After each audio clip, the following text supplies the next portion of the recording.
Magandang araw, Boss Kira. Bago mo lang akong follower at silent listener. Minsan na rin akong nagpadala sa hilakbot ng una kong storya. Dito ko po napiling ibahagi itong susunod kong kwento. Pero wala naman pong kinalaman itong ibabahagi ko dito sa unang kwentong ibinahagi ko noon. Tawagin niyo na lang po ako sa pangalang Phoenix. Maraming nagsasabi sa akin na may third eye daw ako. Dahil na rin sa mga pangyayari na naranasan ko, nakasama ang mga taong nagsasabi nito sa akin. Bata pa lang ako, madalas na akong makakita ng mga espiritu at mga kakaibang nilalang. Katulad ng may pakpak na maliit na tao, engkanto o multo. Taong 2014, naglaro kami noon ng Spirit of the Glass. Gabi yun, mga 9 PM. Niyaya lang ako ng isang kakilala na galing sa probinsya.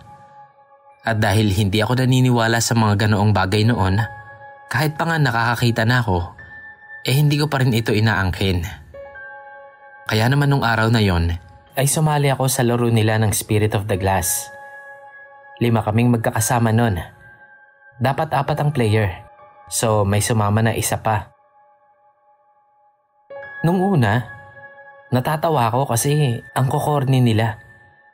Hanggang sa nagsalita na yung isang lalaking kakilala namin. Tinanong niya ako kung handa na daw ba ako. Sabi ko, sige game. Nagdasal kami ng Holy Mary nun. Tapos nagsalita siya ng mga salitang parang Latin. After niya magsalita nun, nagsabi siya ng, "Spirit of the Glass, are you in?" Gumalaw yung baso papunta sa yes. At doon na kami napadilat lahat. Hindi ko kailangan ng proof. Dahil ang mga multo na lumitaw sa paligid namin ay ang mga multo na nagpaparamdam sa aming lugar doon sa compound na yon. Kaya naman hindi na ako nagulat.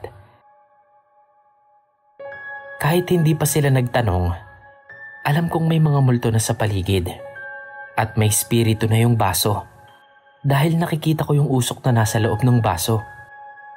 Na kapag tinatanong namin ay umiikot yung usok na siyang dahilan ng paggalaw ng baso. Habang nakatingin sa amin yung mga multo, takot na takot ako noon, Sir Kira. Kasi hindi alam ng mga kasama ko na nakikita ko yung mga multo. Gusto kong sabihin sa kanila na bawat isa sa amin ay tinatayuan ng mga multo. 5 kami at 5 rin yung nasa paligid namin na nakaikot. Nalaman namin na ang biktima ay si Dina. Sinabi niya rin yung apelido niya. At ang bahay daw namin doon sa compound na yon, doon siya ikinulong nung buhay pa siya. Sir Kira, isa pala itong krimen. Victim yung nakausap naming multo. Pinatay at kinulong siya doon sa bahay namin dati. Doon din siya ginata at pinaslang sa lugar kung saan kami naglalaro ng Spirit of the Glass. Nakuha po namin ang buong detalye ng pagkatao ng biktima. Kahit na takot kaming lahat. Lalo na ako kasi kitang-kita ko yung mga multo sa paligid namin na nag-aantay lang ata napasukan ang mga katawan namin ng kanilang mga espiritu. Sa kagustuhan kong matapos na ang laro, ay nagsalita ako. Anong gusto mong gawin namin para matulungan ka? Doon ako sinampal nung lalaking nag-aya ng laro ng Spirit of the Glass. Huwag daw akong magbigay ng ganoong salita o pangako sa isang multo dahil hindi na daw ako lulubayan nun. At doon na nga nagsimula ang 6 na gabing pagpaparamdam niya sa akin. Hindi lang sa panaginip, pati na sa realidad ko. Ang compound na yon ay matagal na. Siguro nasa 40 or 50 years na mula nung naitayo ito. Yung compound na yon na tinitirhan namin ay may history na talaga ng mga multo. Kahit nung dumating kami doon, nung nasa labas pa lang kami, ay kita ko na agad yung mga multo sa gate. Nasa bintana at nasa bubong. Pero dahil nga wala akong pakialam sa kanila, Deadma lang ako. Ayokong ma-stress sa mga patay na. So eto na, pagkatapos na to ng paglalaro namin ng Spirit of the Glass, nagtakbuhan na kami pababa sa bahay sa takot. At lahat ng gamit na ginamit namin sa larong yon ay itinabi ko para proof na alam nilang nangyari talaga. Unang araw o gabi, galing ako nun sa tropa ko. Mga 11 PM na ako nakauwi. Habang naglalakad ako papasok sa gate namin, yung kabilang bahay namin ay may bakanting lote sila. Tapos napatingin ako doon kasi parang may nakatayong bata. Dahil nga wala sa isip ko na multo yon, nilapitan ko. Paglapit ko, bigla siyang nagsalita. "Kuya, tutulungan mo ba ako?" Doon na ako napatakbo sa gate. Tapos nagkakatok ako ng malakas sa pinto namin para lang pagbuksan agad ako. Naalala ko na noon yung multo na nakausap namin dahil nga nangako ako na tutulungan ko siya. Ikalawang araw, nakatambay kami ng tropa ko noon sa labas ng compound. May nilagay kaming upuan noon. Habang nagigitara at nagtatawanan, may dumaang sasakyan sa harap namin. Tricycle na may sakay na babae. Parehas kaming napalingon. Siyempre, chicks eh. Tapos paglingon namin, sa puno ng chiko ay may batang nakasilip. Kitang-kita namin kung papaano niya kaming pinapanood. Tapos bigla siyang tumakbo. Nakita ko pa siyang tumagos doon sa puno. Tapos ako, iniwan na ng tropa ko na naiiyak na sa takot. Dahil nga sanay na ako, nagugulat na lang ako. Sa pangatlong araw, maaga akong nakatulog noon. Mga 11 PM pa lang, natutulog na ako. Or siguro mga 9 kapag bored. Nung araw na nagparamdam siya sa panaginip ko, nakatulog ako noon sa sala. Nanonood kasi ako noon at hindi na malayang nakatulog pala. Sa panaginip ko, nakikita ko yung batang babae na naka-uniform ng pang-school. Naglalaro siya tapos bigla siyang lumapit sa akin at nagsalita. "Di ba kuya, sabi mo tutulungan mo ako?" Tapos nagtanong ako sa kanya, "Sino ka ba? Saka bakit kita tutulungan? Ano bang nangyari sa'yo?" Tapos nalungkot yung batang babae at umalis. Doon ay nagising na ako. Natatakot na ako noon kasi 3 beses na siyang nagpaparamdam sa akin. Sa pang-4 na araw, panaginip ulit yon. Pero dito ay may mga agresibo ng multo na sumasali sa usapan namin ng multong si Dina. Doon sa panaginip ko ay sakal-sakal ako ng espiritu na lalaking sundalo na sa tingin ko ay sundalo nung panahon ng giyera dahil na rin sa suot nito. May kadena siya sa paa. Tapos yung isang multo naman ay nakahawak sa paa ko.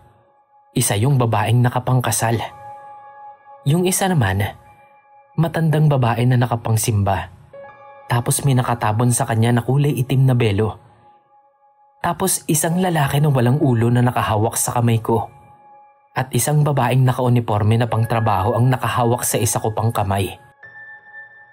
Yung mga multo na yon ay mga multong araw-araw nang nagpaparamdam sa amin.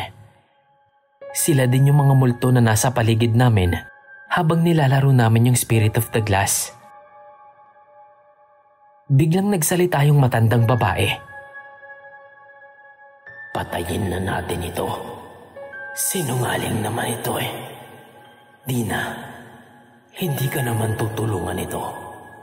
Patayin na natin para makasama na natin siya dito." Doon po, Boss Kira, ay nagsalita si Dina at dinig na dinig ko yun. "Wag na po. Patawarin niyo po siya. Hindi niya naman kasalanan kung hindi niya ako matutulungan eh. Pakawalan niyo na po siya. Nagmamakaawa si Dina nun, habang ako naman iyak ng iyak. Alam kong gising ako that time kasi nakikita ko yung paligid ko. Gising ako nun pero sigaw ako ng sigaw pero walang lumalabas sa bibig ko. Hanggang sa lumapit na sa akin si Dina. "Kuya, magdasal ka, dalian mo." Doon ay nagdasal nga ako, Boss Kira. Nagdasal ako ng ama namin. Doon ay nakatayo na ako. Takot na takot akong lumabas ng bahay. Paglabas ko, nandun na sila mama at papa. Tinanong ko sila noon kung hindi ba nila ako naririnig na sumisigaw. Hindi daw, sabi nila. Ang alam daw kasi nila, natutulog lang ako sa sala. Ika-5 araw. Sa labas ng bahay namin ay may sofa. Minsan galing ako sa inuman. Madaling araw na ako nakauwi nun. Nagpahinga ako dun sa upuan hanggang sa nakatulog na. Hanggang sa ginising ako ng kapitbahay namin. Nix, gising, dalian mo." Nagulat ako noon at napabangon agad. "Pumasok ka na sa inyo. Tapos magdasal ka bago ka matulog ulit." Nagtataka man, sinunod ko na lang agad siya. Inilak ko yung pinto pagpasok ko at saka natulog na. Kinabukasan, nagkwento yung nakakita sa akin na kapitbahay namin. Tawagin na lang natin siyang Marites. Sabi niya sa akin, may batang nakaupo sa dibdib ko. Hinahawakan daw yung mukha ko. Alam niyang hindi daw tao yun kasi hindi normal yung itsura. Wala daw siyang nakitang paa na nakatapak sa lupa habang sinisilip niya ako. Tapos nung binuksan niya raw yung ilaw, bigla daw nawala yung bata. Kaya nga daw ginising niya na ako at pinapasok sa bahay. Ika-6 na araw. Dito na yung malalang pagpaparamdam niya. Dahil 2 beses siyang nagparamdam sa akin. Tulog at gising ako. Una ay nung tulog ako. Nasa isang event daw kami noon. Guest daw ako doon. Tapos habang kumakain kami, may batang babae na nakasuot ng puting dress. Tapos umupo siya doon sa may tabing lamesa namin. Habang nakatingin ako sa kanya, bigla siyang lumingon. Tapos biglang humaba yung buhok niya. Bigla ring umagos yung dugo sa ulo niya. Tapos sumigaw siya sa akin ng, "Kuya, tulungan mo ko. Nangako ka sa akin. Arang-awa mo na." Doon na ako nagising. Takot na takot akong bumaba ng kwarto nun at nahiga sa sala. Doon ko na sana ipagpapatuloy yung pagtulog ko. Uminom muna ako ng tubig para makarelax. Sabi ko, wala yan. Multo ka lang, buhay ako. Spirito ka lang. Nung nakahiga na ako sa sofa, may narinig akong umiiyak. Una sa malayo ko ito naririnig. Hanggang palapit siya ng palapit. Hanggang sa nasa may tenga ko na siya nadidinig. Tapos biglang nawala. Paghiga ko ulit, nadinig ko na naman yung pag-iyak. Sa malayo ulit ito nagmula. Doon sa may kitchen.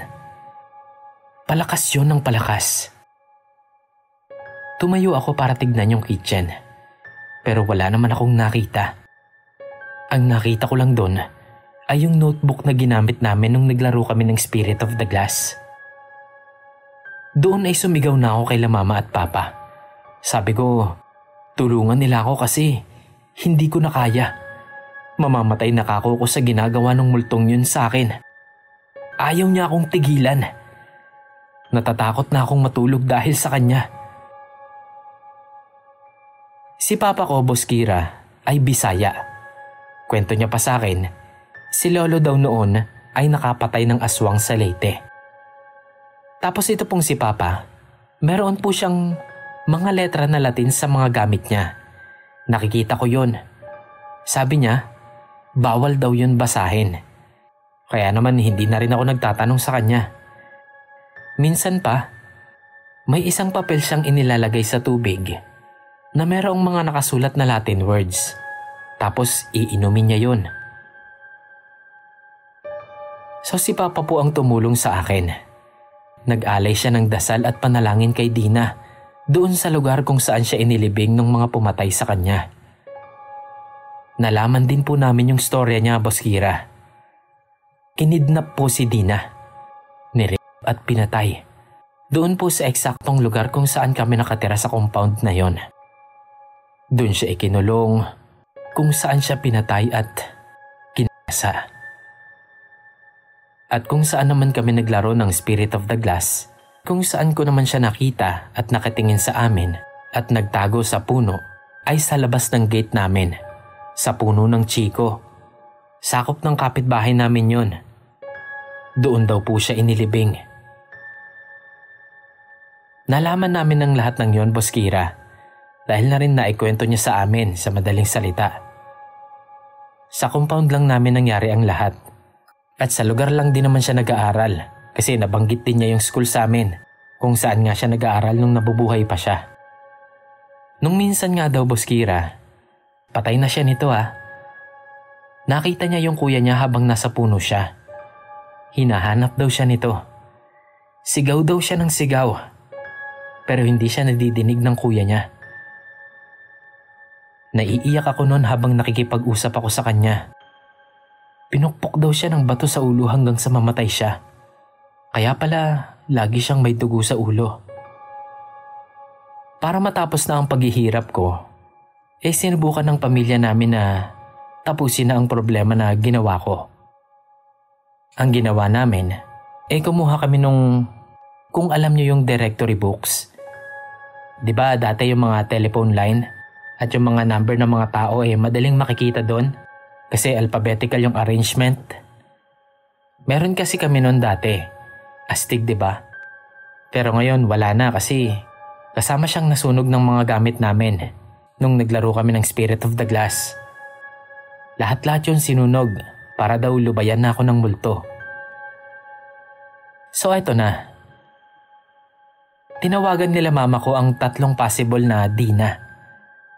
Nakakuha kami ng 3. Ang unang 2 negative. Isang matandang babae na buhay pa. Yung isa naman, nasa work daw that time. So negative nga yung 2. Nung nasa pangatlo na kami, nag-ring yung telepono. Then may sumagot na babae. Tapos tinanong namin siya kung doon ba nakatira si Dina, kasama yung apelido. Tapos nagsalita yung babae na parang nagulat pa. Sino daw kami? Matagal na daw patay yung anak niya. Sino daw kami? Doon ay natigilan kami. Mabuti na lang at gumamit kami ng payphone kasi ayaw nga namin na matrace kami. Doon na nga namin napatunayan na totoo nga talaga ang lahat-lahat na pwede mong makausap ang mga multo.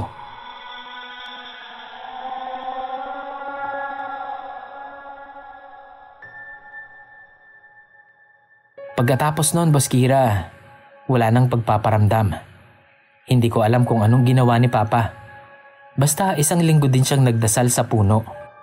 Kada 7 PM yon para daw sa kaluluwa ng bata at sa aking kaligtasan.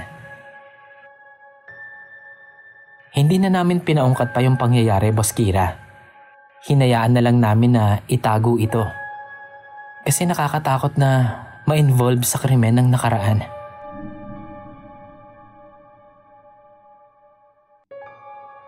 Maraming salamat po, Boss Kira. Hanggang dito na lang po muna. Saka ko na po isusunod ang iba pang mga pangyayari sa buhay ko. Mga karanasan ko sa mga multo at mga elemento. Salamat, Boss Kira. At magandang araw.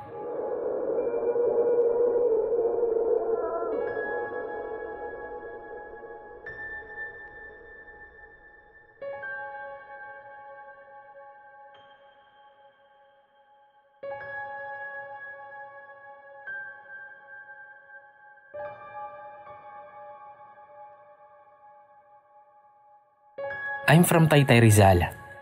Medyo bundok na rin yung subdivision namin. Buntis ako that time. Ang tubig sa subdivision namin noon ay wala pang koneksyon sa Nawasa. Kaya naman nag-iigib o nag-iipon kami ng tubig sa gabi gamit ang hose. Pasa-pasa yon bawat bahay. 2:00 ng madaling araw, nag-iipon kami ng kapitbahay ko. 8 buwan na yung tiyan ko noon. Yung bahay ng friend ng kapitbahay ko ay mas mataas ang lupa kaysa sa katapat na bahay. Kasi nga bundok, hindi pantay-pantay yung lupa. Nakita ko mula sa bubong na may tumawid na itim na bagay. Kasing laki siya ng tao. Parang itim na garbage bag. Malaki yun pero hindi ko alam kung ano. Posible kayang aswang?